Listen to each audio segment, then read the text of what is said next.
My name is Dr. Robert Johnson.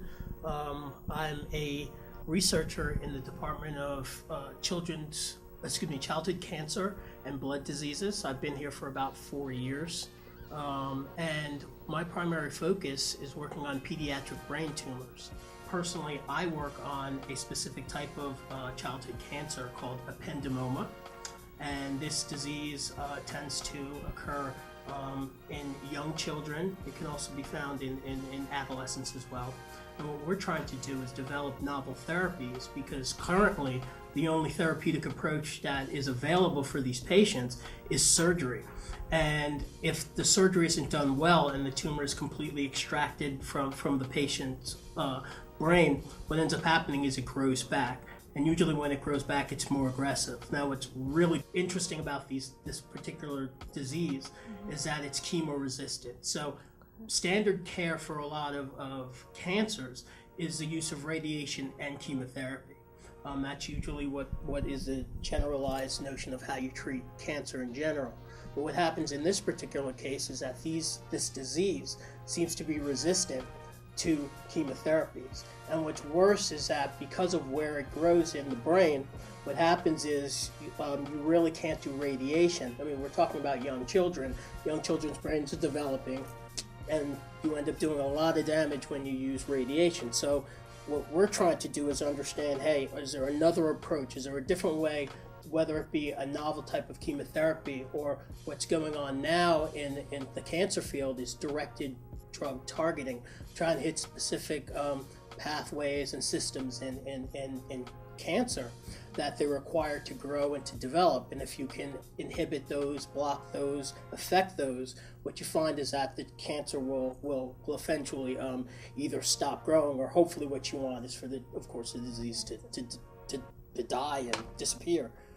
I have been working in science for over 25 years. I started basically when I graduated high school. I went as undergrad at Johns Hopkins.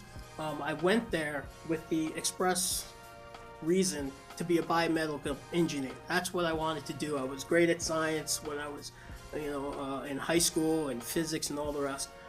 So I was really happy when I got in, and then I went to my first physics class, and the world exploded. I ended up just about failing out of that place.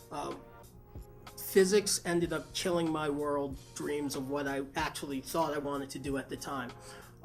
Failed it like 10 times, and realized I can't do engineering. I mean, that was, if you don't do physics, you can't be an engineer. So, I took a step back and asked myself, all right, can't be an engineer. As bad as that is, what do I like? And I realized what I really liked was the act of investigation, which is research.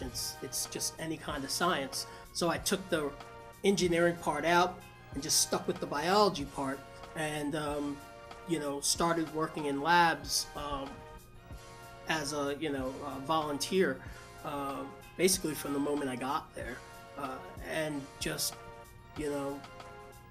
stuck to it and really loved it. I mean, I had some fantastic mentors when I was an undergrad, and realized this is something that I really love to do. But, unfortunately, my undergraduate, if you ask somebody, what is your grade point average, I wouldn't answer the question, because nobody wants to hear negative numbers when it comes to that. And I was really close to negative numbers. So I was not doing well in classes, no matter how hard I tried. And I realized that one, Hopkins wasn't for me. It just, if I can convey a message to anybody who is looking at colleges, my message to you would be, go somewhere where you're going to be happy. Because at the end of the day, so long as you learn and you're good at what you do, people will find you, you will find a job, you will be fine, and you'll be happy. I was never happy in undergrad, so it took forever for me to graduate, and I was miserable.